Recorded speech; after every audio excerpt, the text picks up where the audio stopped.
Kamala Harris voters, they're lying. Here's what I mean by that.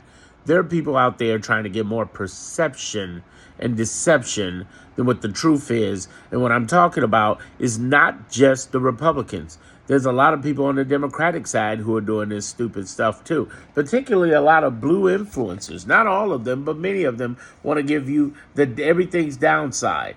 They want to be journalists. They want to be whatever. And I'm not hating on their endeavor, but the problem is this. If you're always looking at the negative side of everything that Trump and Elon are doing, there's some sort of impression or perception that they're winning, and they're not. Let me give you the real scorecard and walk with me through everything here, and I will tell you why we're winning. I will show you what you're supposed to be looking at, and if you like what I'm saying at the end, you subscribe, listen more for what I'm doing. So first of all, let's talk about this.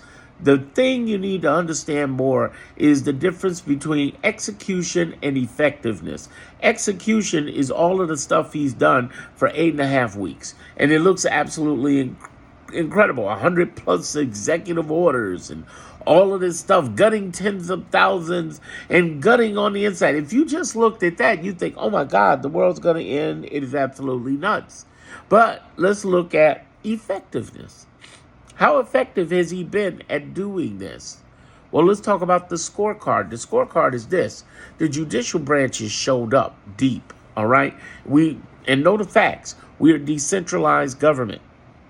What that means is that there are 3 branches of government. They each have powers and checks and balances for this very reason, in case a dictator comes in. And the judicial branch has been knocking him down on everything. How bad? Out of 36 federal rulings, we've won 35.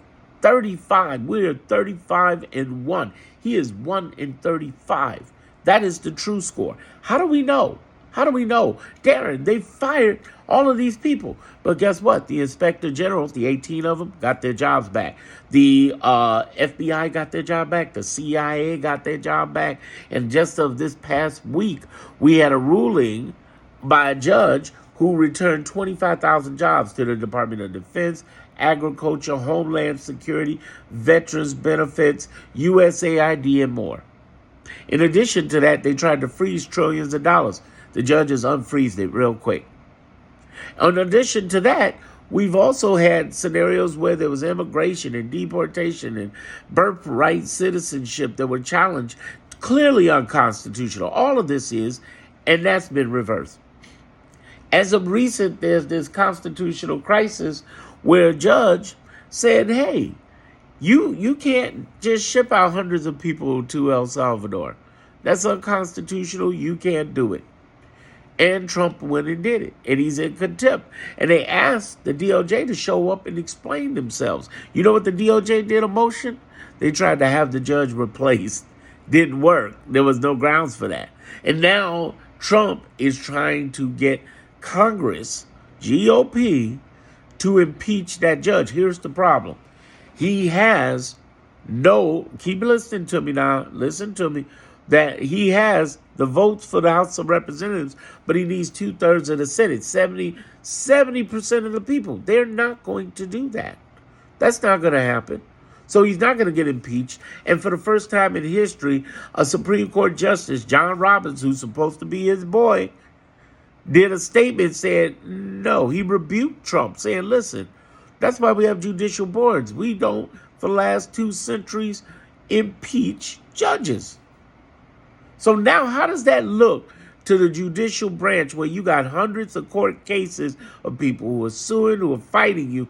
How well is that going to play out when you're attacking their judges like that? Not well. We're winning.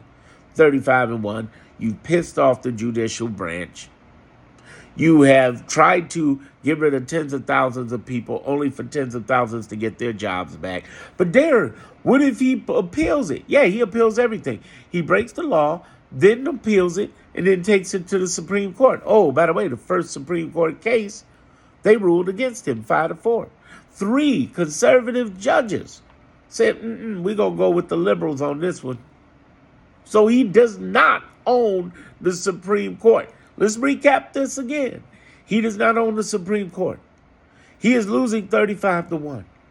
Everything that he's put out almost has been rebuked back 35-1. In case you wonder what the one is, he has the right to offer buyouts to employees. Nothing. Okay? In addition to that, they've enforced giving the money back. But Darren, if he's in constitutional crisis, paying bodies over the marshals, don't matter.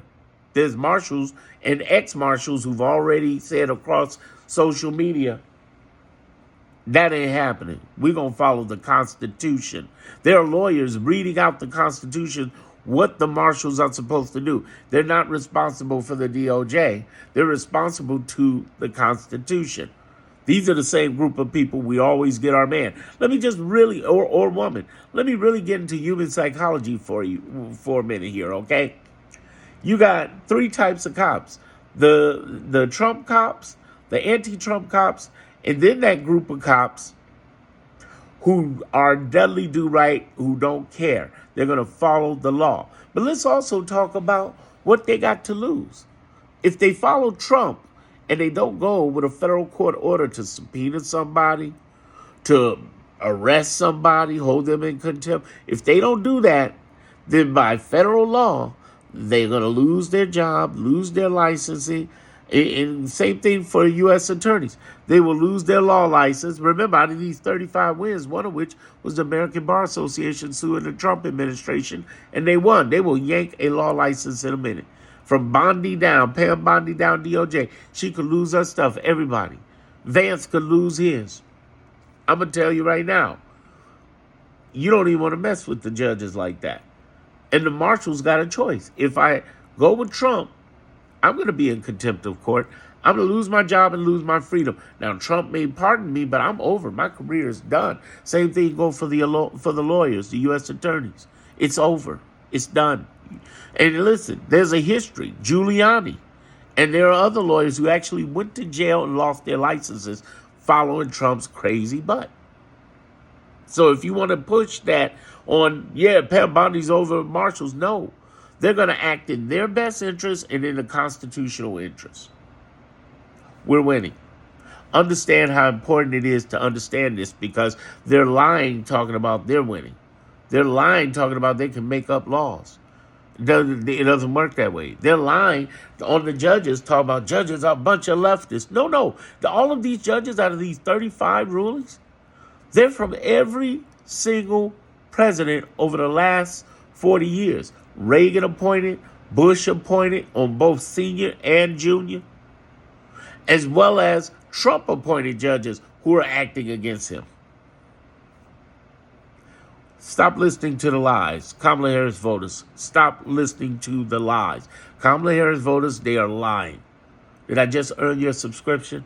Subscribe to me now. If you're on Instagram, follow me. If you're on TikTok, follow me. If you're on all these other social medias, follow me. But get over to Darren Monroe Politics on YouTube and definitely subscribe. Because I'm talking about the score. I'm talking about the difference between execution and effectiveness. I'm talking about the facts that are really there. This ain't just feel-good stuff. This is facts. Don't let these people lie to you, Kamala Harris voters. They're lying to you. And don't let the perception of their execution outweigh the facts of our effectiveness. And still we rise.